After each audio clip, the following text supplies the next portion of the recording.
MSC Elsa 3 കപ്പലിലെ എണ്ണ കടലിൽ നിന്ന് നീക്കം ചെയ്യുന്നതിനുള്ള വിദഗ്ധ സംഘം കൊല്ലത്ത് എത്തി.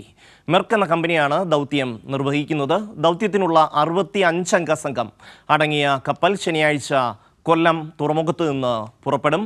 രാജ്കുമാർ ചേരുകയാണ്. രാജ്കുമാർ, എപ്പോഴാണ് ഈ സംഘം എത്തിയത്? എപ്പോഴാണ് അവർ ജോലി ആരംഭിക്കുക? വിശദാംശങ്ങൾ.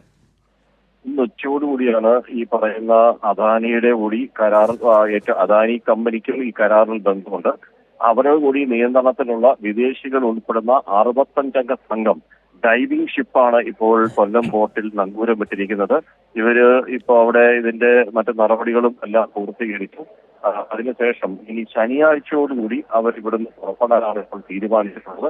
ഇവരുടെ ദൗത്യം എന്ന് പറയുന്നത് നിലവിൽ ഇപ്പൊ ഈ മുങ്ങിയിരിക്കുന്ന ഈ കപ്പലിൽ നിന്ന് ഏതെങ്കിലും തരത്തിൽ ഈ ഓയിലോ അല്ലെങ്കിൽ മറ്റുള്ള വിഷാംശമായിട്ടുള്ള എന്തെങ്കിലും കടലിൽ ലീക്കായിട്ടുണ്ടോ, ഇനി അങ്ങനെ ലീക്കായിട്ടുണ്ടെങ്കിൽ അതവർ കണ്ടെത്തണം. അതിന്റെ സാന്ദ്രത എത്രയെന്ന് സംബന്ധിച്ച് അതവർ രേഖപ്പെടുത്തും.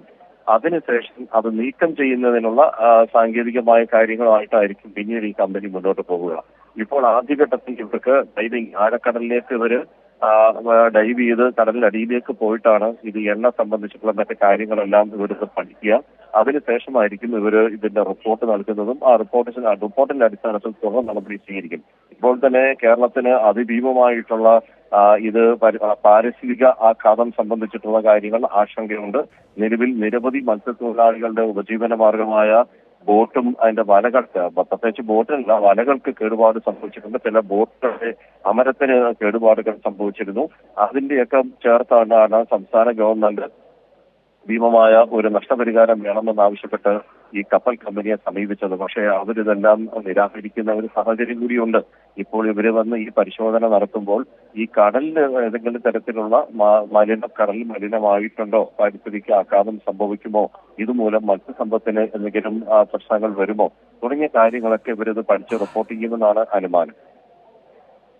രാജ്കുമാറാണ് കൊല്ലത്ത് നിന്ന് വിവരങ്ങൾ നൽകിയത്.